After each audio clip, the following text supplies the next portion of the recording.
സഭയിലെ മാർപ്പാപ്പമാരിൽ മഹാൻ എന്ന് ആദ്യമേ വിളിക്കപ്പെട്ട ഗ്രിഗറി അഥവാ മഹാനായ ഗ്രിഗറി സഭയുടെ എക്കാലത്തെയും ഏറ്റവും മികച്ച മാർപ്പാപ്പമാരിൽ വിശുദ്ധരിൽ അഗ്രഗണ്യനായി ഇന്നും ഒരു താരകം പോലെ നിലകൊള്ളുന്ന വ്യക്തിയാണ്.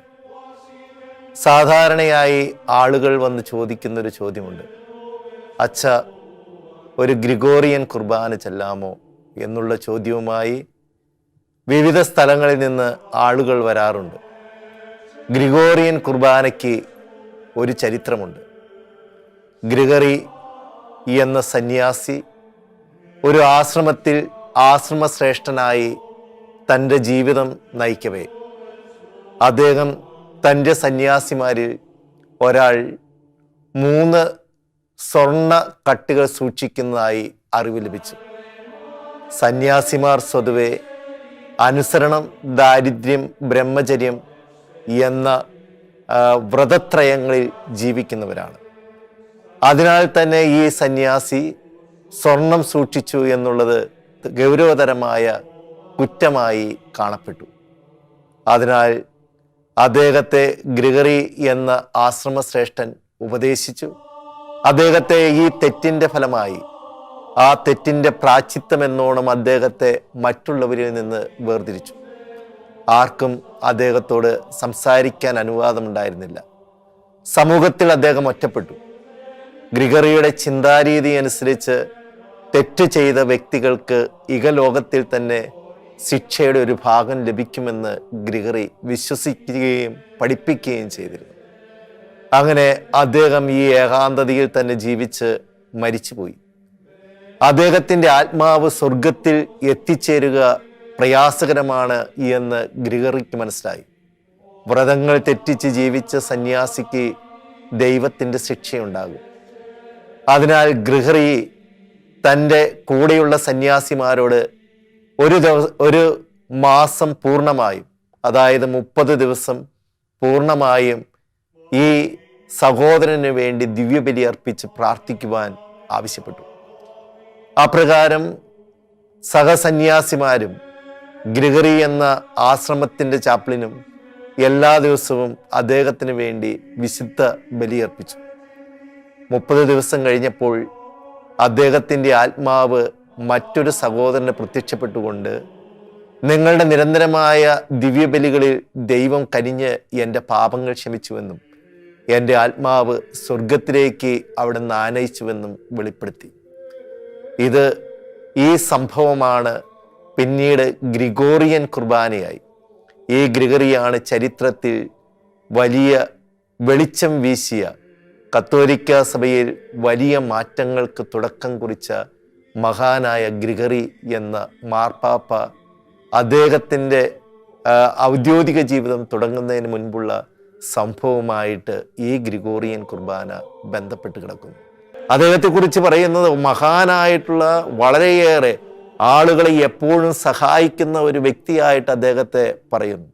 ഈ കാലഘട്ടത്തിൽ അദ്ദേഹത്തിൻ്റെ ഔദാര്യത്തെ എടുത്തു കാണിക്കുന്നതിന് വേണ്ടിയിട്ടാകാം അദ്ദേഹത്തിൻ്റെ ജീവിതത്തിൽ സംഭവിച്ച ഒരു കാര്യം എഴുത്തുകാർ എപ്പോഴും ഊന്നിപ്പറയുന്നുണ്ട്.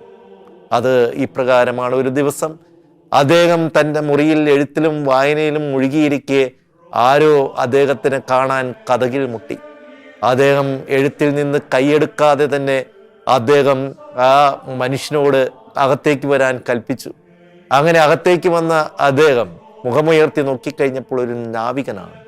അവിടെ നാവികന്മാർ വരേണ്ട യാതൊരു കാര്യവുമില്ല, ഒരു സാധ്യതയുമില്ല. അദ്ദേഹത്തോട് എന്തു പറ്റി എന്ന് ചോദിച്ചപ്പോൾ അദ്ദേഹം പറഞ്ഞു, കടലിൽ യാത്ര ചെയ്യവേ അദ്ദേഹം പെട്ടെന്ന് എങ്ങനെയോ കപ്പലിൽ നിന്ന് വെള്ളത്തിലേക്ക് വീണു. ദൈവകൃപയാൽ രക്ഷപ്പെട്ടു. കപ്പൽ കടന്നുപോയി.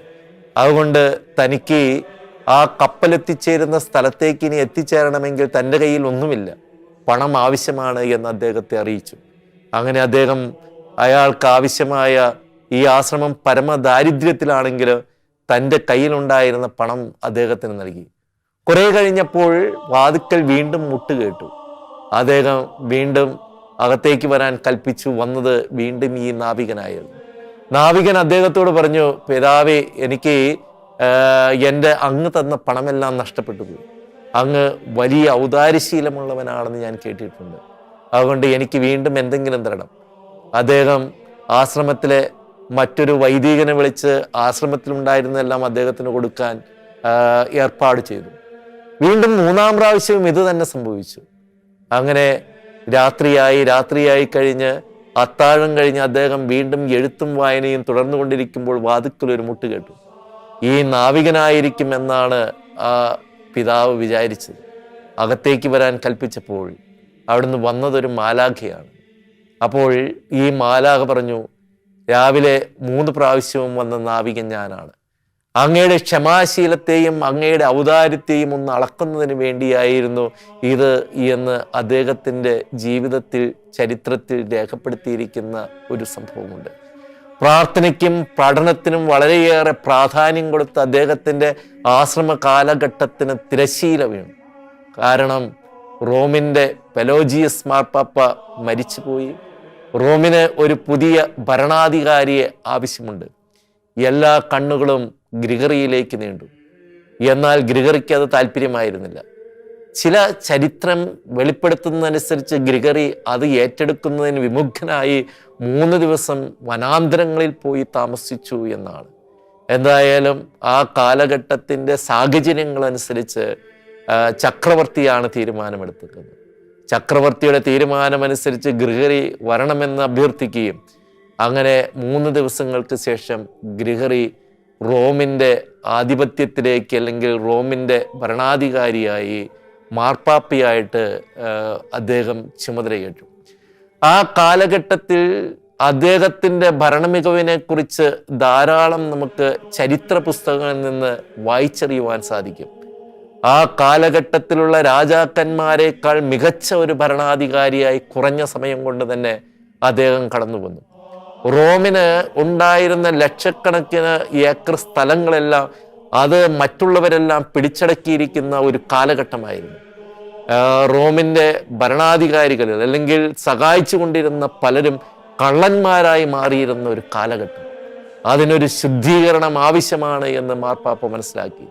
അങ്ങനെ മാർപ്പാപ്പ ആ വിശ്വാസമില്ലാത്തവരെയെല്ലാം പുറത്താക്കുകയും കണക്കുകളെല്ലാം വളരെ കൃത്യമായി സൂക്ഷിക്കുന്നതിനുള്ള പുതിയ മെത്തേഡുകൾ, ഇന്നും ആ മാർപ്പാപ്പയുടെ ദീർഘവീക്ഷണമായിട്ടുള്ള കണക്കിൻ്റെ സംവിധാനമാണ് ഇന്നും നമുക്കുള്ളത് എന്ന് പറഞ്ഞാൽ കാലങ്ങൾക്ക് മുൻപേ അദ്ദേഹത്തിൻ്റെ ദീർഘവീക്ഷണം നമുക്ക് മനസ്സിലാക്കുവാൻ സാധിക്കാവുന്നതേ ഉള്ളൂ.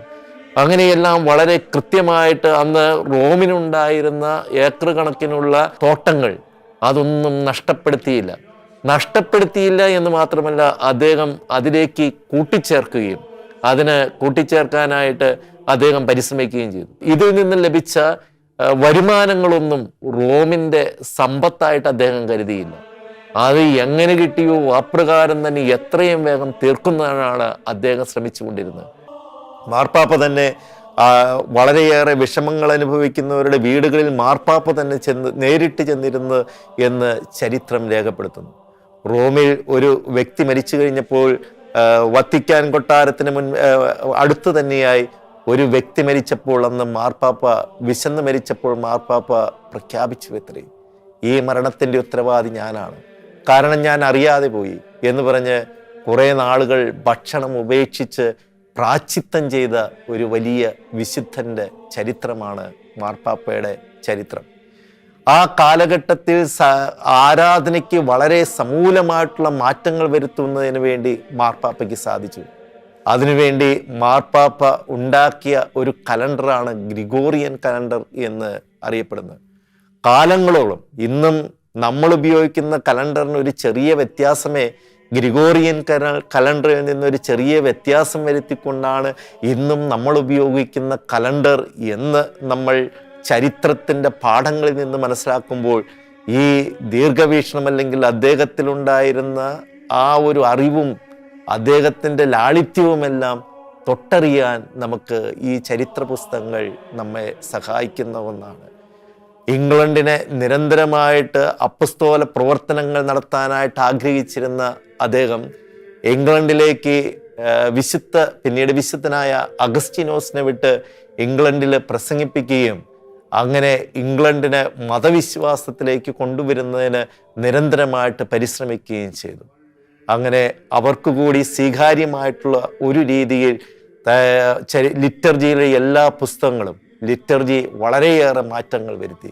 ഇന്നും നമ്മൾ കൊണ്ടാടുന്ന ലിറ്റർജിയിൽ ധാരാളമായിട്ട് അദ്ദേഹത്തിൻ്റെ സംഭാവനകളാണ് ഇന്നും നമുക്ക് ഉപയോഗിക്കാനായിട്ട് സാധിക്കുന്നത്. തൻ്റെ ആശ്രമ ജീവിതം വളരെയേറെ പ്രാർത്ഥനയുടെ ജീവിതമായിരുന്നു. ആ പ്രാർത്ഥനാ ജീവിതം അദ്ദേഹത്തെ എപ്പോഴും തൻ്റെ ആത്മീയ ജീവിതത്തെ പൊള്ളിക്കുന്നുണ്ടായിരുന്നു. ആ പ്രാർത്ഥനാപരമായിട്ടുള്ള ചൈതന്യം ജനങ്ങൾക്ക്, വിശ്വാസികൾക്ക് ലഭിക്കുന്നതിന് വേണ്ടി അദ്ദേഹം തൻ്റെ പ്രാർത്ഥനകളിൽ അല്ലെങ്കിൽ ജനങ്ങൾക്ക് പ്രാർത്ഥിക്കുന്നതിന് വേണ്ടി അദ്ദേഹം ചില ചാൻറ്റുകളെല്ലാം രൂപപ്പെടുത്തി. പ്രാർത്ഥന വളരെ മനോഹരമായി. ഇന്നും കത്തോലിക്ക സഭ ഉപയോഗിക്കുന്ന ഗ്രിഗോറിയൻ ചാൻറ്റ് എന്ന ഒരു സംഗീത സംവിധാനം എത്രയോ പ്രശസ്തമാണ്. ഗ്രിഗോറിയൻ ചാൻറ്റ് കേൾക്കാത്ത ഒരു വ്യക്തി പോലും ഇന്ന് നമ്മുടെ ഇടയിൽ ഉണ്ടാകുകയില്ല. ഇന്നും നമ്മൾ ഉപയോഗിക്കുന്ന ആ ഒരു പ്രാർത്ഥനാ രീതിക്ക് അല്ലെങ്കിൽ ആ ഒരു സംഗീതാത്മകമായിട്ടുള്ള പ്രാർത്ഥനയ്ക്ക് അദ്ദേഹം നേതൃത്വം ആ കാലഘട്ടത്തിൽ തന്നെ അദ്ദേഹത്തിന് നേതൃത്വം കൊടുക്കാനായി എന്ന് നമുക്ക് അദ്ദേഹത്തിൻ്റെ ജീവിതത്തിൽ നിന്ന് മനസ്സിലാക്കാം. അങ്ങനെ പ്രാർത്ഥനയ്ക്ക് മാത്രമല്ല, എല്ലാ കാര്യങ്ങളിലും, സാധുജനങ്ങളുടെ കാര്യങ്ങളാകട്ടെ, എല്ലാ കാര്യങ്ങളിലും വളരെയേറെ ശ്രദ്ധാപൂർവമായിട്ടുള്ള തീരുമാനങ്ങൾ എടുക്കാൻ റോമിനെ മറ്റ് രാജ്യങ്ങളിൽ വളരെയേറെ, സ്പെയിൻ, ഫ്രാൻസ് എന്നീ രാജ്യങ്ങൾ റോമിൻ്റെ ആധിപത്യം അല്ലെങ്കിൽ റോമിനെ എതിർത്തുകൊണ്ടിരുന്ന ഒരു അവസ്ഥാവിശേഷമായിരുന്നു ഗ്രിഗറിയുടെ കാലഘട്ടം വരെ.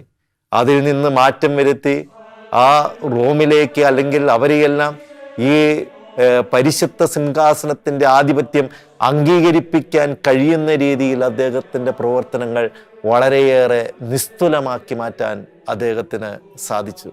മാത്രമല്ല, എല്ലാ രാജ്യങ്ങളും മാത്രമല്ല, ആ കാലത്തെ പ്രൊട്ടസ്റ്റന്റ് സഭകളും ലൂതറൻ സഭകളുമെല്ലാം അദ്ദേഹത്തിൻ്റെ നവീകരണ പ്രസ്ഥാനങ്ങളോട് വളരെയേറെ സഹിഷ്ണുതയോടെ, വളരെയേറെ സ്നേഹത്തോടു കൂടി പെരുമാറി. അദ്ദേഹത്തിൻ്റെ തീരുമാനങ്ങളെയെല്ലാം അവർ സ്വീകരിക്കുകയും ചെയ്തു. ഇന്നും ലൂതറൻ സഭകളും പ്രൊട്ടസ്റ്റന്റ് സഭകളുമെല്ലാം അദ്ദേഹത്തിനെ വിശുദ്ധരുടെ ഗണയിൽ, കത്തോലിക്ക സഭ മാത്രമല്ല ഈ പറയുന്ന സഭകളുമെല്ലാം അദ്ദേഹത്തിനെ വിശുദ്ധരുടെ ഗണത്തിൽ പെടുത്തി വണങ്ങുന്നു എന്ന് പറയുമ്പോൾ അദ്ദേഹത്തിൽ അവർ അർപ്പിച്ചിരുന്ന ഒരു വലിയ വിശ്വാസം അല്ലെങ്കിൽ അദ്ദേഹത്തിൽ അവർ കണ്ടിരുന്ന ഒരു വലിയ ചൈതന്യം, ഒരു ആത്മീയ ചൈതന്യം എത്രമാത്രമായിരുന്നു എന്ന് നമുക്ക് ഊഹിച്ചെടുക്കാൻ പോലും പ്രയാസമുണ്ട് എന്ന് തോന്നുന്നു. അത്രയേറെ കാലഘട്ടത്തിൻ്റെ രീതികളെ മനസ്സിലാക്കി പ്രവർത്തിക്കാൻ അദ്ദേഹത്തിന് സാധിച്ചു. അദ്ദേഹത്തിൻ്റെ നിരന്തരമായിട്ടുള്ള പ്രാർത്ഥനാ ജീവിതവും അദ്ദേഹത്തിൻ്റെ നിരന്തരമായിട്ടുള്ള ഉപവാസവുമെല്ലാം അദ്ദേഹത്തിൻ്റെ ആരോഗ്യം ക്ഷയിപ്പിച്ചു കൊണ്ടിരുന്നു. അങ്ങനെ അദ്ദേഹം ഒരു 74 വയസ്സായിരിക്കുമ്പോൾ, ചരിത്രം അത്ര കൃത്യമല്ല നമുക്ക് ലഭിച്ചിരിക്കുന്നത്, പല ചരിത്ര പുസ്തകങ്ങളിലും പലതായിട്ട് നമ്മൾ കാണുന്നുണ്ട്. ഏകദേശം എന്ന് എടുക്കുന്നതായിരിക്കും യുക്തം. ഏകദേശം ഒരു 70-75 വയസ്സാകുമ്പോഴേക്ക് അദ്ദേഹം ഈ ലോകത്തിൽ നിന്ന് യാത്ര പറഞ്ഞു. അദ്ദേഹത്തെയാണ് നമ്മൾ ഇന്ന് മാർപ്പാപ്പമാരുടെ മധ്യസ്ഥനായി വണങ്ങുന്നത്.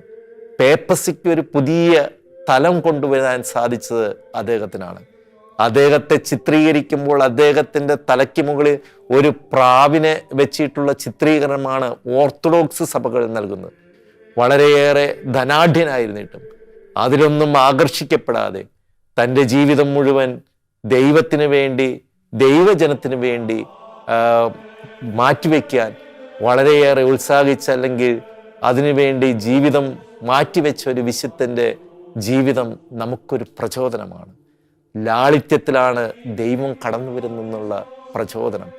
അധികാരങ്ങൾ, മറ്റുള്ളവരെ സേവിക്കാനുള്ള അധികാരങ്ങൾ ഒരു പദവിയല്ല, അത് മറ്റുള്ളവരെ സേവിക്കുവാൻ ദൈവം തരുന്ന ഒരു മാർഗമാണ് എന്ന് മനസ്സിലാക്കിക്കൊണ്ട് ദൈവജനത്തിന് വേണ്ടി എരിഞ്ഞു തീരാനുള്ള ഒരു വിളിയാണ് അധികാരം. അത് മറ്റുള്ളവരെ പാലമാക്കുവാനുള്ള, മറ്റുള്ളവരെ ഉയർത്തുവാനുള്ള ഒരു വലിയ ദൈവവിളിയാണ് എന്ന് തിരിച്ചറിഞ്ഞ മനുഷ്യനാണ് വിശുദ്ധ ഗ്രിഗറി. ഈ ഗ്രിഗറിയുടെ തിരുനാൾ ആദ്യകാലത്ത് ഗ്രിഗറി മരിച്ച മാർച്ച് 24-ാം തീയതിയാണ് അദ്ദേഹത്തിൻ്റെ തിരുനാളായിട്ട് കണക്കാക്കപ്പെട്ടിരുന്നത്. എന്നാൽ ആ കാലഘട്ടം മിക്കവാറും അത് നോമ്പിൻ്റെ കാലഘട്ടമായതിനാൽ പിന്നീട് സെക്കൻഡ് വത്തിക്കാൻ കൗൺസിലിനോട് കൂടി ആ തിരുനാൾ ആഘോഷങ്ങൾ മറ്റൊരു സമയത്തേക്ക് മാറ്റുകയും അങ്ങനെ അദ്ദേഹത്തിൻ്റെ മരണസമയമല്ല ഇപ്പോൾ നമ്മൾ തിരുനാളായിട്ട് ആഘോഷിക്കുന്ന സഭ അതിനുവേണ്ടി പ്രത്യേകമായിട്ടുള്ള ഒരു തീയതി എടുക്കുകയും അങ്ങനെ അദ്ദേഹത്തിൻ്റെ തിരുനാൾ കത്തോലിക്ക സഭ മാത്രമല്ല ലൂഥറൻ സഭകളും മറ്റനേകം സഭകളും ഇന്നും വളരെ സ്നേഹപൂർവ്വം കൊണ്ടാടുന്നു. ഈ വിശുദ്ധനെ കുറിച്ച് ധ്യാനിക്കുന്നവരും ഈ വിശുദ്ധനെ കേൾക്കുന്നവരും സഭയ്ക്ക് വേണ്ടി ഇത്രയേറെ പ്രവർത്തിച്ച, സഭയെ ഒരു പുതിയ നവീകരണ പ്രസ്ഥാനത്തിലേക്ക് നയിച്ച ഈ പുണ്യാത്മാവിനെ പോലെ പ്രവർത്തിക്കാനുള്ള ഊർജത്തിന് വേണ്ടി, കൃപയ്ക്ക് വേണ്ടി പരിശുദ്ധാത്മാവിനോട് പ്രാർത്ഥിക്കണം. ആത്മാവ് എപ്പോഴും ഗ്രിഗറിയിൽ ഉണ്ടായിരുന്നത് പോലെ പരിശുദ്ധാത്മാവിൻ്റെ സാന്നിധ്യം കൊണ്ട് നിറയാനും ദൈവവചനത്തിന് വേണ്ടി ജീവിക്കുവാനുമുള്ള ഒരു കൃപയ്ക്ക് വേണ്ടി നമുക്ക് പ്രാർത്ഥിക്കാം. ദൈവം അനുഗ്രഹിക്കട്ടെ.